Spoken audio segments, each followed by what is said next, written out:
Bismillahirrahmanirrahim. Assalamualaikum warahmatullahi wabarakatuh. Alhamdulillah wa syukrillah wa la hawla wa la quwwata illa billahil aliyil azim. Assalatu wassalamu ala asrafil anbiya'i wal mursalin wa ala alihi wa sahbihi ajmain, amma ba'd. Ceritanya begini. Manusia itu dikirim Tuhan ke bumi, punya misi tersendiri. Jadi kalau kita lihat surat Al-Baqarah ayat 30 kalau tidak salah, situ Allah berfirman, A'udzubillahi minasyaitonirrajim, wa idz qala rabbuka lil malaikah inni ja'ilun fil ardi khalifah. Allah itu berkata kepada malaikat, akan aku ciptakan satu makhluk yang bernama manusia untuk apa? Khalifatan fil ard. Lalu ceritanya panjang. Saya bilang tidak bisa dibacakan ayatnya panjang. Ceritanya intinya begini. Malaikat sedikit keberatan, merasa disepelekan dalam tanda petik.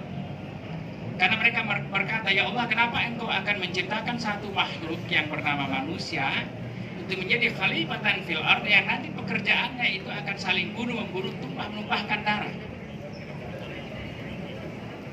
Lalu Allah dengan tegas mengatakan, kamu tidak mengetahui apa yang Allah tidak ajarkan kepada kamu. Itu intinya. Kata malaikat, ya kalau begitu ya sudahlah, silahkan kalau begitu ya Allah.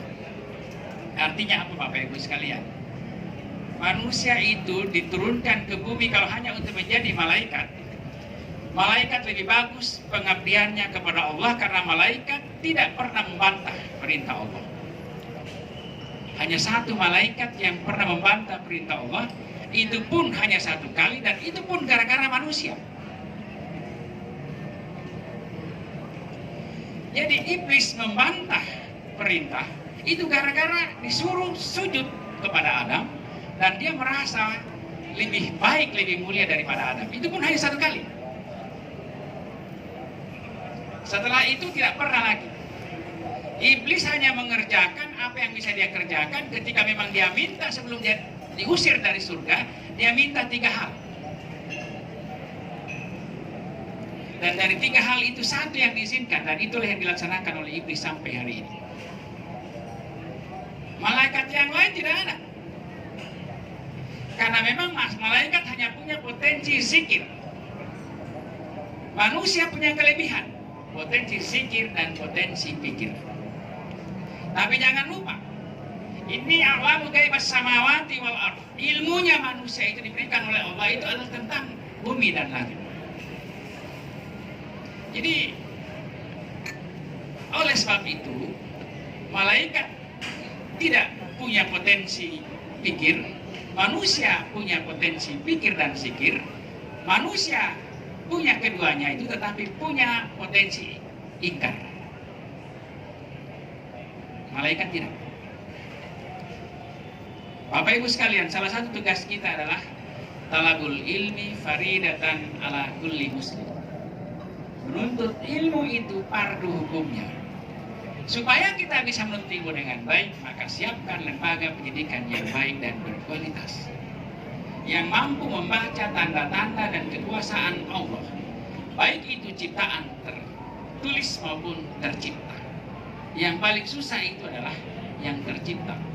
Perparahnya lagi, manusia dalam membaca ciptaan Allah, ayat-ayat Allah dalam yang tercipta itu tidak mampu membaca ayat-ayat Allah yang tercetak itu, yang tertulis itu.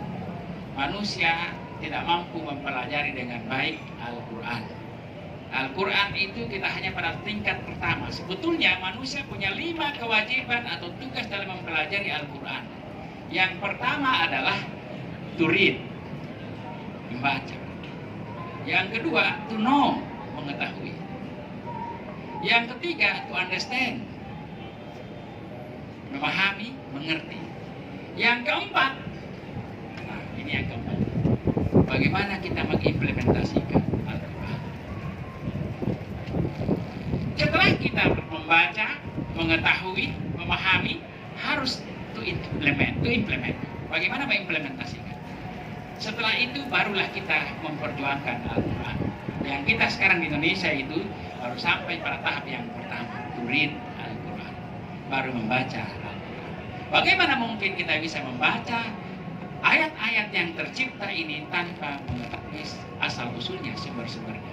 Oleh sebab itu, banyak ilmu pengetahuan berkembang bukan dari orang Islam, tapi justru dari non-Islam. Karena memang Al-Quran mengatakan, Syahrul Ramadan alladzi unzila fihil Quran hudan linnas. Al-Quran itu diturunkan hudan linnas, untuk petunjuk bagi manusia, not only for Muslim, bukan hanya untuk Muslim. Siapa yang mampu melaksanakan 5 tugas itu, maka dia akan mampu mengimplementasikan Al-Quran dalam kehidupan sehari-hari. Oke, LPI, pesan saya, Anda harus menjadi lembaga pendidikan yang berkualitas, yang berdaya saing, yang mampu menciptakan sumber daya manusia yang kemudian bisa bertakwir, bertakwa kepada Allah, karena dia memahami akan ciptaan Allah melalui ilmu yang diajarkan. Wabillahi taufiq wal hidayah. Wassalamualaikum warahmatullahi wabarakatuh.